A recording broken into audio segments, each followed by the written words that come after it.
I feel we have this tendency to go to the heavy topics. We've talked about terminology, self-love, transitioning, and all that is like heavy emotional stuff. And today we want to keep things a little bit lighter and talk about Berlin and map a little bit our timeline here. I think there can be some interesting stories to share. And some of the stories are including our first times in Berlin. And if you're a first timer for watching and listening to our radio show, please don't forget to subscribe and then give some comments and feedback and then press the heart button for us because we love you already. And thank you for being here. When you first arrived in Berlin, which airport did you land? Tegel. It was Me too. Not the BER. Not BER. Not BER. It was still under construction. It was TXL. Tegel was TXL. Yes, and Schönefeld, I don't remember. I think Schönefeld was still under construction or something. I never landed in Schönefeld. Never? No, yeah. No. There were some really cheap flights going out of Schönefeld. I especially remember going there in winter somehow. And you needed to walk like a long path in order to reach, I mean, not so long also, but like, I have that memory. I know. You landed in Tegel in 2013. Wow. Yeah. But the very first time I arrived in Germany, it was not Berlin because I was visiting my ex-partner family. It was Düsseldorf. Okay. And because I didn't go to Berlin, but we're talking about Berlin, then it was 2013. Same for me. The first time that I came to Germany, I arrived in Frankfurt. And how long are you in Berlin now? I moved here in 2018. 2018. So it's like 7.5 years. Or no, 8 years almost. Because it's my 13 years. You are the OG. Oh my God, the OG. I had different lives in Berlin, and because of this realization of how long we have been living in Berlin, we wanted to do a timeline check, a little bit nostalgia, a little bit flashback about how Berlin was and how we were some years ago. And I'm actually really excited to get to know you. Yes. 7 years ago. Okay, one of the things that is typical in Berlin, like I remember I wanted to go to Berlin and I wanted to order my first döner. Oh, okay. Yes. So, how was the ordering? Because I have a story also how I ordered the döner, and how much was it, the döner price? I know the price. I don't remember the moment, but I think it was 3 euros. Like you could get a very good döner for 3.50, maybe 4, or shortly after it was 4. But I remember the 4 was some kind of threshold. I think from when the döner like surpassed the 4, like things went downhill for sure. Because it sounded very expensive. And then you could also get like a very cheap döner for 2.50. The Angebot döner. Super Angebot. Yeah. For me, it was, in my memory, there was still like 1.50 or 2 euro. Like not the Angebot. I think like, no, 2 euro something, 2 euro to 2 euro 50. And then there was sometimes super Angebot, which was like 1 fucking euro for a döner. And I was like, what? It's crazy. And it was the same size like now too. And the price is now, like, how much is it now? I don't know. Because I don't eat döner anymore. This bitch has elevated the food nutrition. No, I mean, yeah, after some time. Yes, we need a break from döner. Yeah. Sometimes I still enjoy it so much. There's like moment after certain things like, oh my God, I want to eat döner. There's one that is amazing. That is at Coty. It's behind Zoot Block. And I love that one. That one I eat every now and then. I like the one in Wedding. It's near to my place. It's like a chicken gemüse kebab. So they have rice. Close to your place? Yes. I used to live in Wedding. I mean, before. In the Punkstrasse? Yes. Ah, okay. Which one? Because I was living very close to the Punkstrasse at some point. It used to call Chicken Mola, but they always changed the name. Next to the church. Next to the church. Okay, no. Oh, yeah, I know which one. Okay, they are good. They're good. And we're still friends. Like, I go there and then they're like, hey. Can we go to the Punkstrasse? I really miss the Punkstrasse. Also, Freud, who's editing this episode, hello, Freud, was living close to the Punkstrasse. In the Budmannstrasse, actually, where you were living. Yes. And this is why I was so familiar with this part. And I was living not so far from there also. There was this bar called Vilma. Yeah, I love Vilma bar. Yeah, and then it disappeared at some point. It doesn't exist anymore, right? I love the punker route. Yes, so wow, this is... Yeah. Oh my God, so much nostalgia. Like my pandemic years I spent there too. I think with the döner there, I like chicken döner and then they have rice. Also, I like to eat it with rice. It's not like in the bread. So it's like a good mix of like my Indonesian need of rice. So yeah, that was like the little memory of our döner phase. Yeah. Oh, sorry. What? I wanted to tell the story the first time I ordered döner. I was practicing my German and then I was like, oh, at least I want to try to speak in German. So I decided. Big mistake. No, I'm sorry. Now you know. Now you wouldn't do it like that. No, I wouldn't. And I was like, using this sentence, ich hätte gern ein Döner. And I still understood like Salat. And then I was like, yeah. And then they gave me the list of the sauces, which I didn't have the vocabulary yet for A1. So it was, now I know it was Kräuter, Knoblauch, Curry, Schaf oder keine Ahnung, was noch.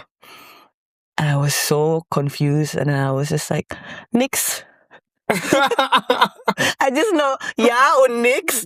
And then they were like, what? Okay. And they gave it to me and it was all dry without the sauce. That was my first döner. I was like, what did I do wrong? Oh no. I didn't think it would be this dry. You didn't get the hype. I didn't get the hype. Like, why are you giving me all this list of the sauces? Like, no, thank you.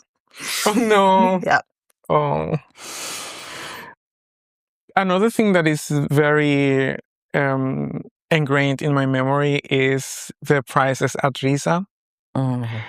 Because I remember that when I arrived and like, it's crazy because like when Berlin was cheap, I didn't have money. I mean, then I got a proper job and had a little bit more, but then things were expensive already. Yeah.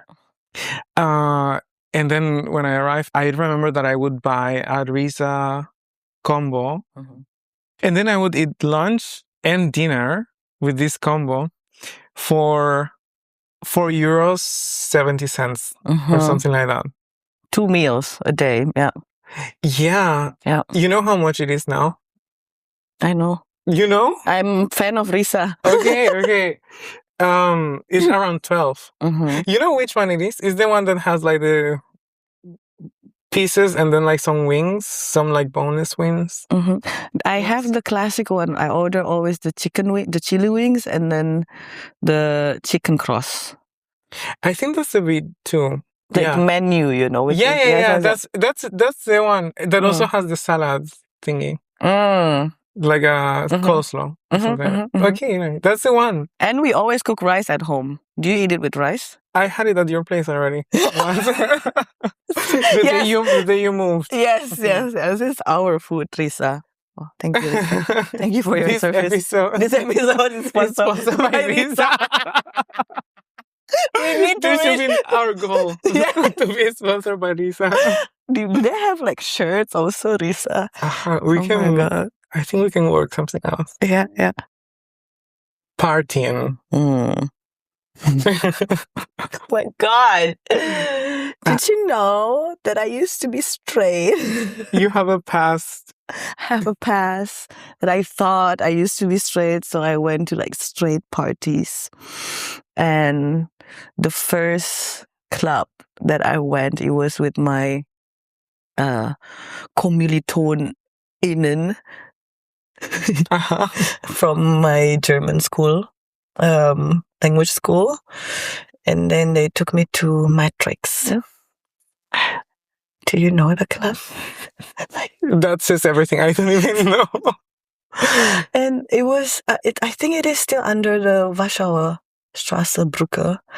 It's like kind of like a top 40 club. I don't know what they play now. Maybe they changed. Maybe they play techno too now. But like it was like a top 40 songs, pop songs, and then like sexy booty songs. And then they're like guys coming behind me and like dancing. They're like, ah!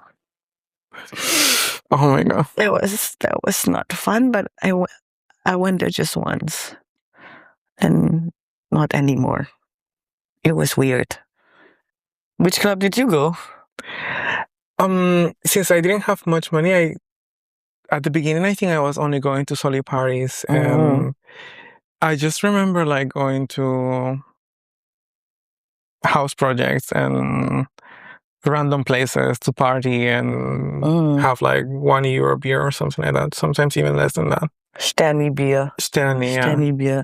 Now I remember like one of my first party wasn't club. It was like the German house party that I went to. Mm-hmm. I was like, what is this? Like a kitchen party, and then people like one person talk and the others listening, and then like, and then all the topics are like, what is this? I thought like if you're going to a house party, in my head it was like in this Hollywood movies, you know, like everybody goes crazy, get naked and getting drunk. It was like a very well-suited kind of way, but they still call it a house party. There are also crazy house party that I found out. But like my circle back then, it was like my first encounter to a German house party culture where like mostly they stay in the kitchen because they're where the beers are. And then people talk there, and then like it's sometimes standing. It's standing there, talking about what you are studying, what do you want to be, and then like talking about the weather. And then when they know I'm from Indonesia, and then talking about my God, how many people live there? I'm like, I don't fucking know.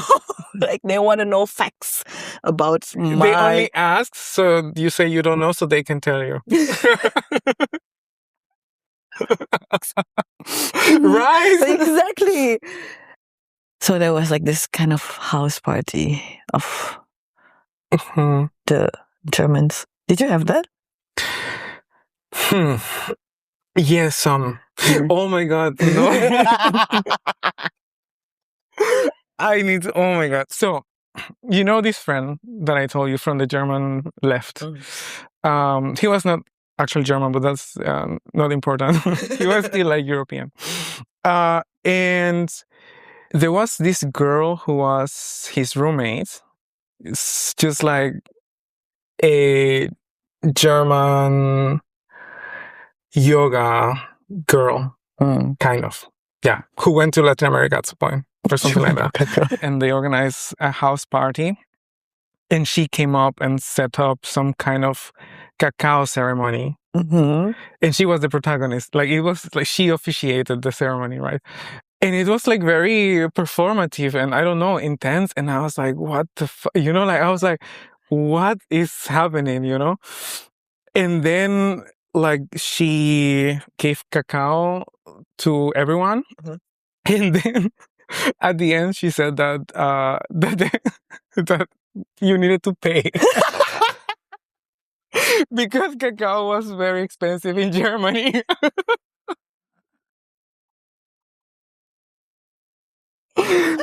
Oh my God. She asked for donation base now? Oh my God. No, it was more of like, okay, those money.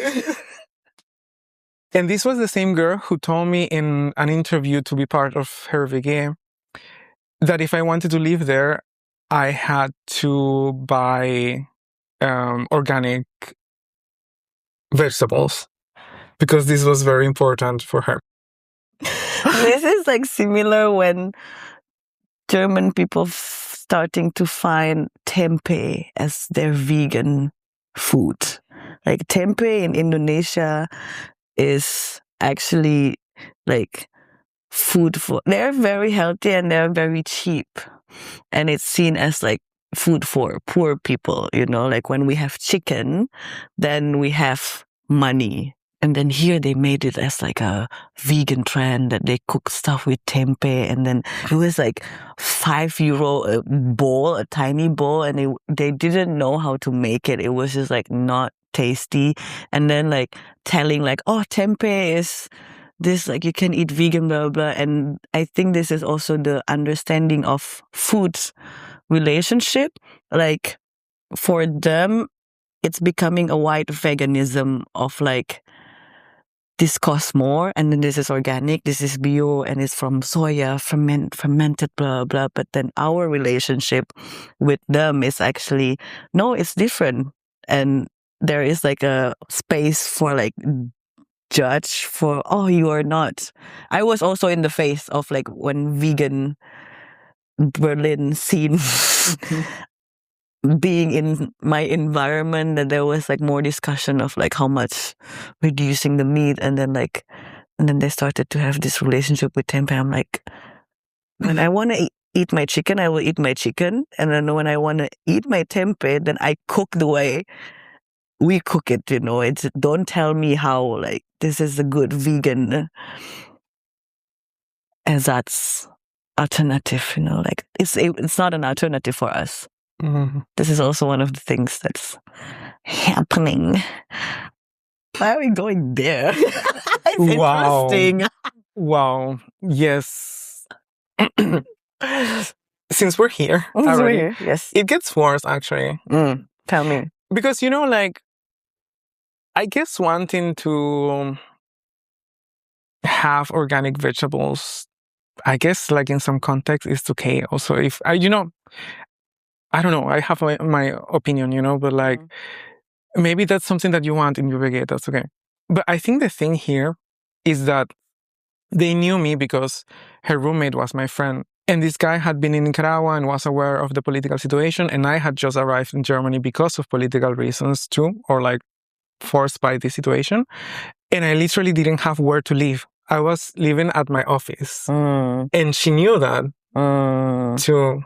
But she was kind of like setting a standard of, I don't even know what, like politically correctness or consciousness that I was not able to meet because I couldn't afford it. And not even taking into consideration like my situation, you know? And then my friend advocated for me, but she decided that no, that I couldn't live there and gave the room to another person. And then my friend, like also another white dude, told me, okay, but like I'm going to Spain so you can have my room for 2 weeks and pay €200 to go live with this girl, you know? It's like, oh my God. Like, no. You know? Yeah. Yeah, I'm not close to these people anymore. I don't know. It'd be fun to... Do you want to call her? Should we call her? Yeah, she's probably in Indonesia now. in Bali. Doing what? Yoga, whatever. Cacao ceremonies. Oh my God. Oh my God. Lakes. Should I start? Okay.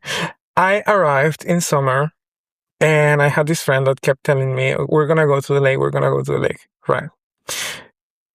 I think there was way too much like expectation building, and then he took me to Müggelsee. And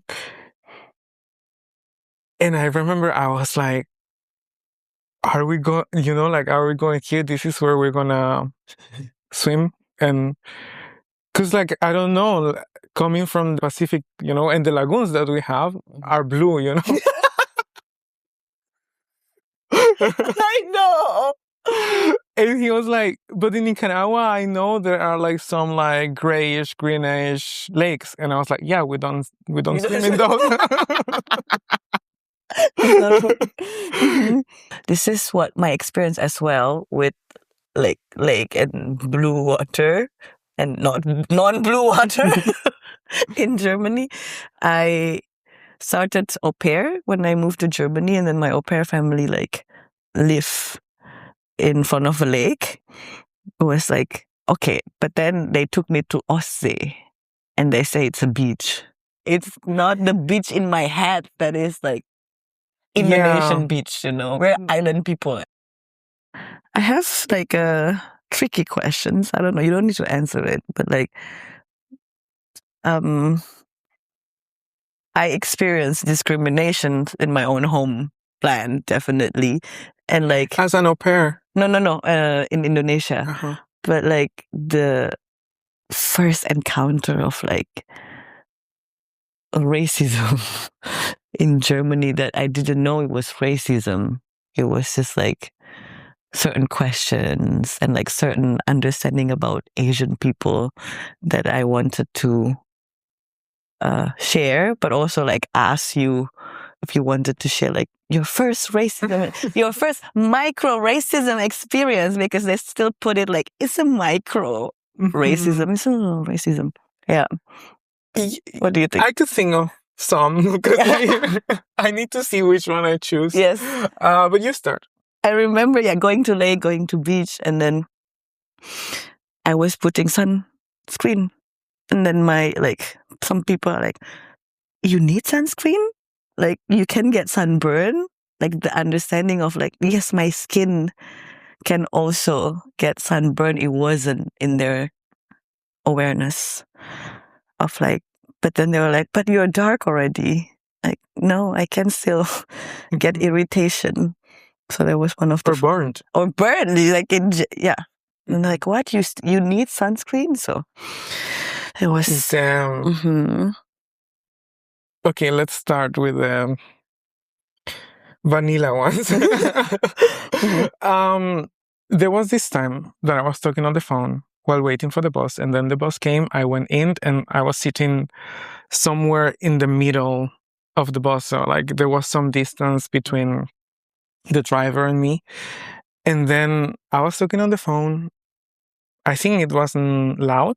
There was also not many people there. And at some point, the bus driver was saying something over the speakers, like complaining about something. And it never occurred to me that it was because of me. He went out of the driving thing of the seat, and then he was like making gestures to me. And I was like, oh, wait, wait a second. What? I went all the way there to see like what happened. I don't know, maybe something with my ticket or something. And then he told me that I was being too loud, that I shouldn't talk on the phone or something like that. And then I went back to my seat, and another person, like a woman who was sitting across, she was like, she didn't know what happened. And it was also not clear to her that it was about me. So she asked me like, what did he say? What happened? And then I said, he says that I am talking too loud. And she said like, really? I hadn't even noticed that you are talking, you know? And it was a German person too, you know? So it was like not some person from Indonesia that wouldn't notice or something. I don't know. Yeah. But that was crazy to me. I think he could only see that I'm talking. I think he couldn't actually hear. He was just annoyed already with the look of like you talking on the phone in the bus. Yeah, and looking like you. Yeah, I don't know. But it was like one of these things of like, okay, like things work in different ways here. I had a lot of weird moments with doctors in Berlin, like the white old cis men doctors that is like having a certain look when they see me as a little cute Asian woman. Like there was certain things that I started to feel uncomfortable, and then it was also like a very weird doctors is like very intimate. You are in a room with somebody, and then they started to ask questions which should be related to your health, right? But then this doctor started to just like ask random weird shit questions that are like super problematic. And at that moment, I wasn't being aware of what racism plus sexism like looks like for me, because I was still new. I was like 23 years old coming here, the first like going to Europe, and then I was just like being the polite woman, like, okay, and then I need to be like polite to all these like white people and still have like colonized mind to be grateful being here. So I wasn't really like actively realizing there were so many moments when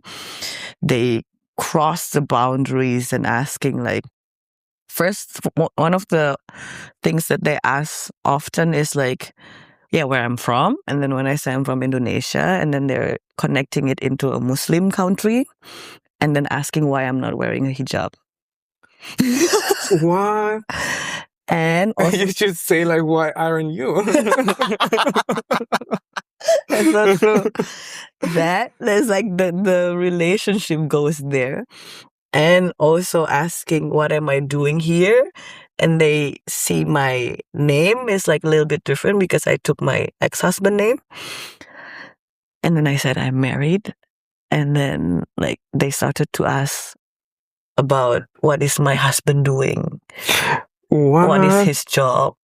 So as if like instead of asking what I'm doing here, what I'm studying, they ask about my husband. And then I was like, this is weird. I think there is this prejudice of like, oh, Asian looking woman going to Europe and then like marrying the rich white dudes. They exist, and it should be okay too. Like people can do whatever they want, like why are you judging how people live and how people get married and have relationship contracts or like constellation? Like that's the first thing also to like reflect, why are you even like bother of like how people live, first of all. At the same time, there are some power dynamics there that are like, Yes. concerning. Yes. And with Latin America as well. Yeah. And then like so many like in Southeast Asian, also like in Thailand, and then like all this stereotypical, it exists, that's true. And then I think the part of me was like confused that I was put in that certain categories without people even like asking who I am, what I'm doing, just based on how I look, and that I'm married to a white German. So yeah, what is your husband? Like, why? I'm the one talking to you. And sometimes I wanted to make a joke of like, oh no, I forget, not what my husband is doing. The first question when I say I'm married is, how old is my husband? Oh my God. Wow. How old is my husband? Oh my God. And then I was like, just 2 years older than me. And I'm 50. I just look young. Oh my God. Until I check, like, why are they asking? And then, what is he doing? Blah, blah. But first, like, why is about the age? What is about the age? And then I connected to the scene.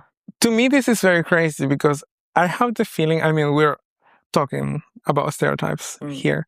But I do have the feeling that Germans are into gossip, but also at the same time, they contain themselves in many instances because for sure, this is something that they wouldn't do to other German people. No. Yes. You know? And then with you, it's like those morals don't apply, because they don't care if you judge them, That's crazy. And it's very intimate question. And then like, they wouldn't do it to it. They wouldn't do it. Like, whoa, they wouldn't dare to do it. Like asking about age, like personal stuff.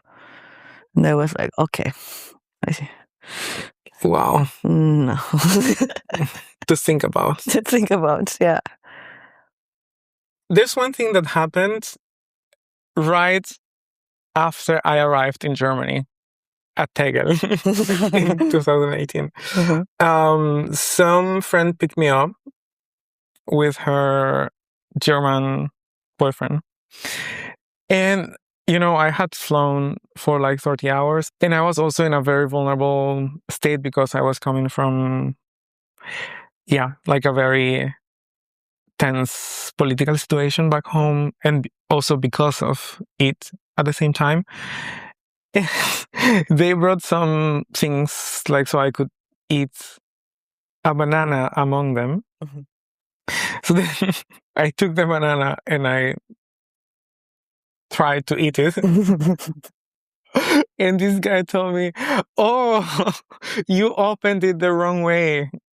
And then he took another banana and showed me how to open it. To me, I'm from a fucking banana republic. I know! Oh my God! The caucasity.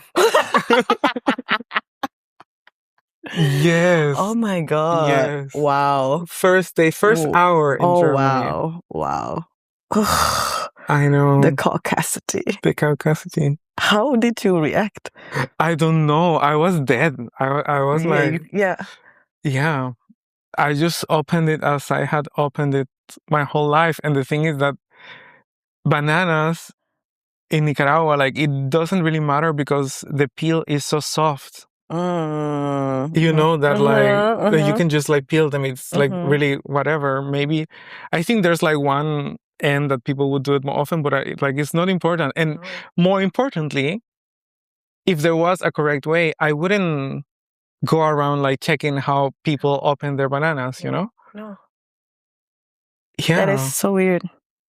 I wish I would like in that moment, like I would open the banana and then like put it in my mouth and then like bite it in front of me. So that is this how you eat it, right? Like I could bite it, like really teasing, like choke the banana. And, now I'm thinking that when I was a teenager, I also encountered like a wrong way of eating a banana because at some point I've heard from the guys, like maybe even a child or something like that. I don't know. I don't remember when it happened, but the point was that you should eat the banana like breaking it and putting it in your mouth instead of doing because I was gay. I know. Oh my God. Oh. Did you cut the tip when you eat your banana?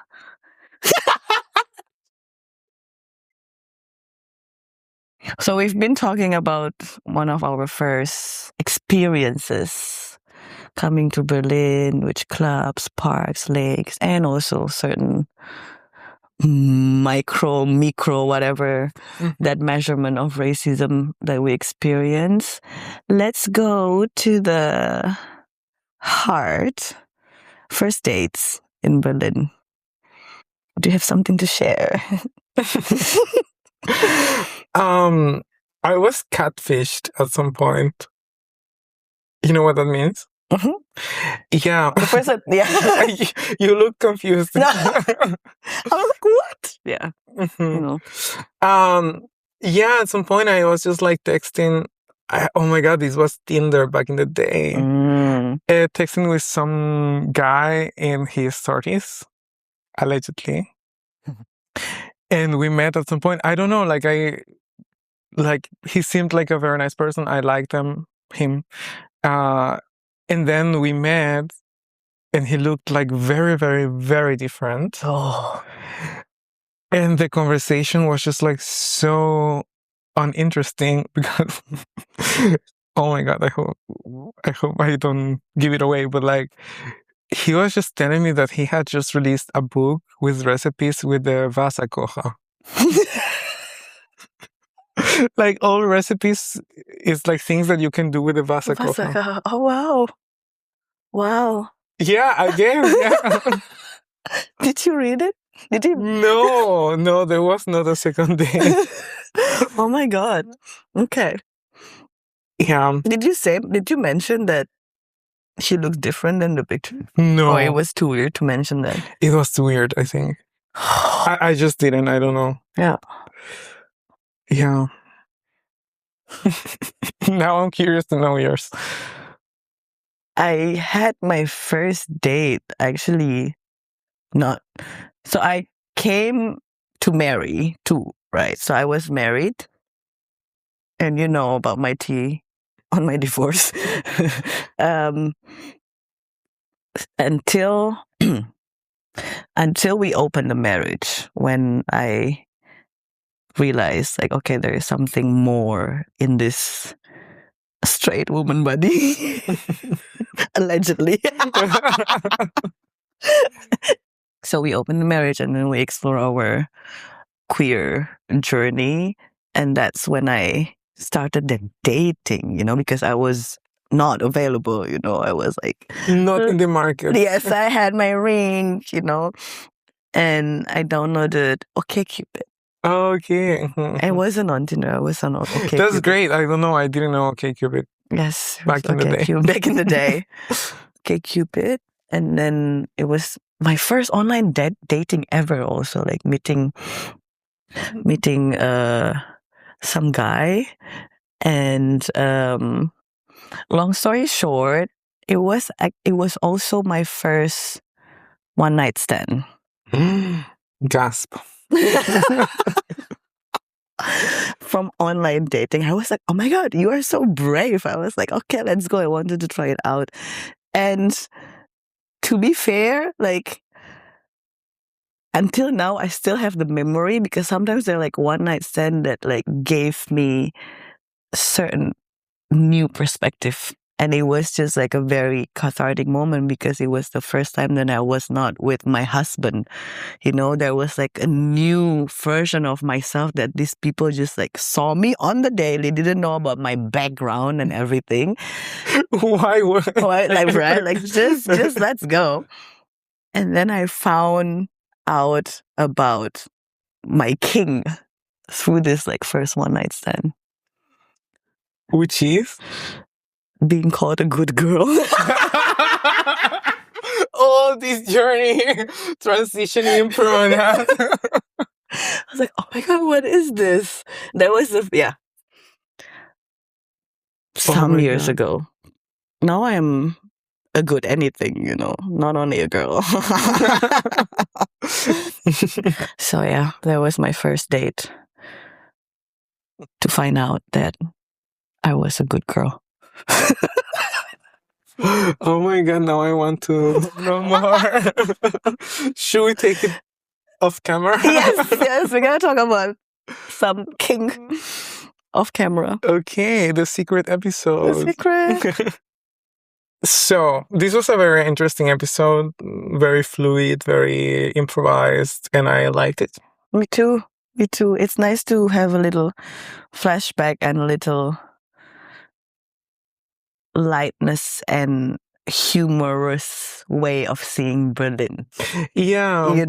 Yeah, I was a little bit hesitant, because every time people talk about Berlin, I'm like, oh. Shut up. Yes. But it was fun. Mm-hmm. So many people are like, oh. Or maybe you want to share your experience also. First time Berlin, lakes, clubs, dating, your first king. Let us know. Ciao. Bye.